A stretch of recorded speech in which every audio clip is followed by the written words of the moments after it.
Hello, my name is Marty Windle and welcome to the SBL Guru podcast. In season 1 of the SBL Guru podcast, we take elements of the ACCA SBL syllabus. What we do is we try to apply these in real life organizations to help you with the application skills that you will need in the exam. Today we're going to look at a topic which is quite often neglected by the students and students don't really understand it, and that is the management of change. Normally when there's a question in the exam on change management, students always go to their standard unfreeze, change and refreeze. What we're going to look at today is another element of change, which is Balogun and Hope model on the contextual features of change. So what it means is that not all change will be implemented in the same way. There are some contextual factors that you must take into account. So if you see a question in the exam which talks about contextual factors that influence change, Balogun, Hope and Haley is the model that you need to use. So let's start off with a bit of background. We're going to look at a company which I'm sure you've heard of and I'm sure you're familiar with, and that company is called Netflix. Now, Netflix first started off, they were a mail order DVD rental service. It was a clever response to the rigid, fee-heavy world of blockbuster videos. So what you did was, in the past, before you had all this online streaming, you had DVDs. Now, a typical DVD blockbuster store, you go in, if you brought your DVD back late, you had really heavy fines. What Netflix did was to try to rethink the model, and they had a mail order service where they mailed the DVD to you. Once you've watched it, you mailed it back. There was no late fee, so it was quite transformative at the time, and it became very popular very quickly. However, in the mid-2000s, Netflix faced a major challenge, a digital disruption. The rise of broadband internet, evolving customer behavior, and the threat of piracy meant that physical DVDs were slowly becoming obsolete. They had to have a major change in their organization. So rather than resisting the change, Netflix decided to embrace the change. In 2007, it launched its streaming service, allowing customers to watch movies and shows instantly online. It was a major change to their business model, a major change to their operations, not just a change in product line, but a complete overhaul of their operating model. In early 2010, Netflix doubled down again, moving from a content distributor to a content creator.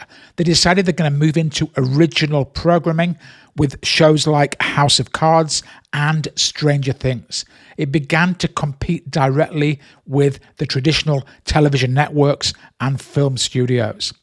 By 2020, it was clear Netflix was not just a tech-savvy distributor, they became a global media powerhouse driven by data, innovation, and strategic foresight. This journey is a textbook example of organizational change, but how did they manage that change successfully? Let's look to apply an element in the SBL, the ACCA SBL syllabus, Balogun, Hope and Haley's model of contextual change.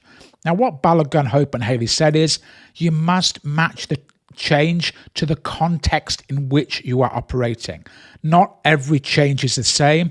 Look at the context and then adapt your change management style to that particular context. So there were a number of interrelated elements in that model, and in the exam you may be asked to apply these elements or talk about contextual change. So learn the elements, but in the exam you'll be asked to apply them. So let's focus on the 6 elements. Number 1, time available for the change. Number 2, the scope of the change. Number 3, the preservation of internal elements. Number 4, the diversity of stakeholders. Number 5, capability to change. And number 6, readiness to change. So let's start off by looking at the change from DVD rental by mail to video streaming. The first factor in Balogun, Hope and Haley is time. How much time do you have to make the change? Is it a very short period of time, an urgent change, or do you have longer to make the change? So in this move, it happened gradually. They weren't forced to change overnight, but it had first mover advantage in streaming.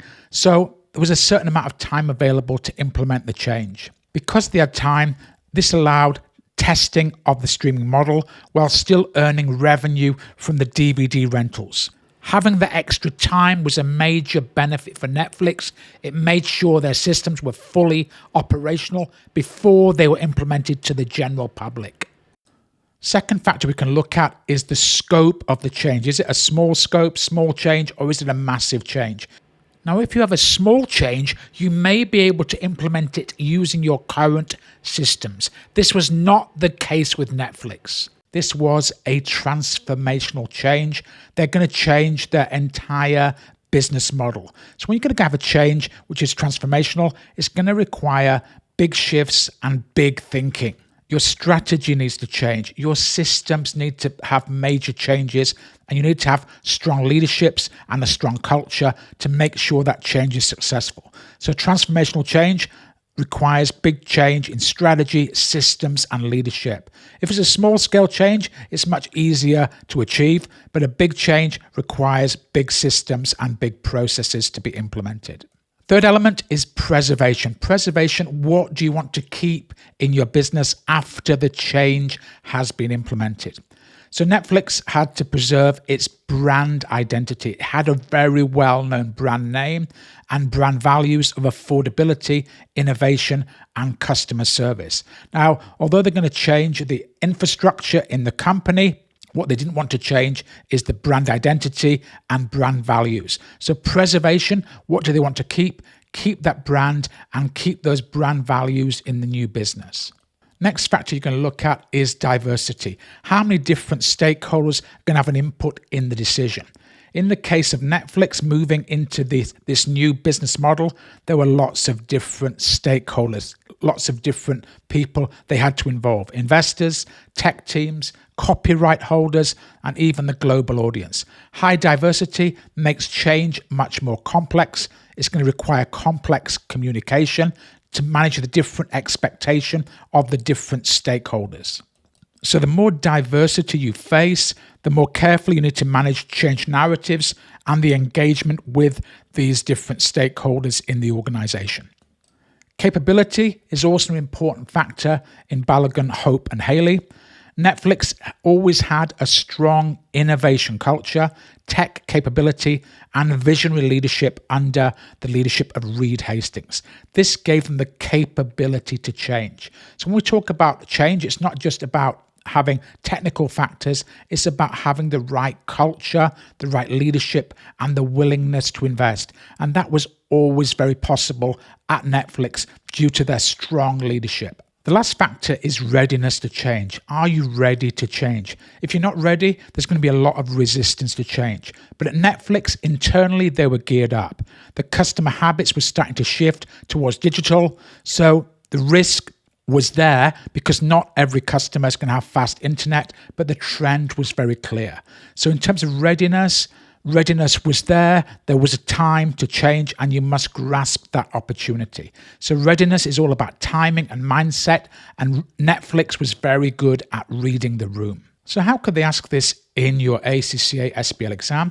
You've got to look out for that word change and the word context in an exam question. What are the contextual factors? What are the context factors that might influence change? You go through the same headings, the timing, the readiness, the diversity of stakeholders, the capability, but you will use examples and apply it based on the case you've been given in the exam, based on the exhibits you've been given in the exam.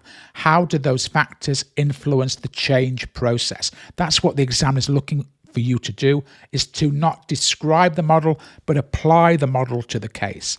The most important message is that there's no one way to change. There's no one best way to manage change. You must adapt to the situation that you're facing. Thank you for listening. My name is Marty Windle. Please like and subscribe. It will massively help me to get this podcast to a wider audience of SBL students. And also, if you need more help with your exams, just go to my website, www.sblguru.com, sblguru.com, sblguru.com. We've got all my courses there, which can help you to pass the examination. ranging from £200 to £1,500, depending on the level of support that you need. So please go and visit my website. If you want to do a course, the famous one is the double mock course, 2 mocks based on the pre-seen case study. Thank you for listening and good luck in your exam.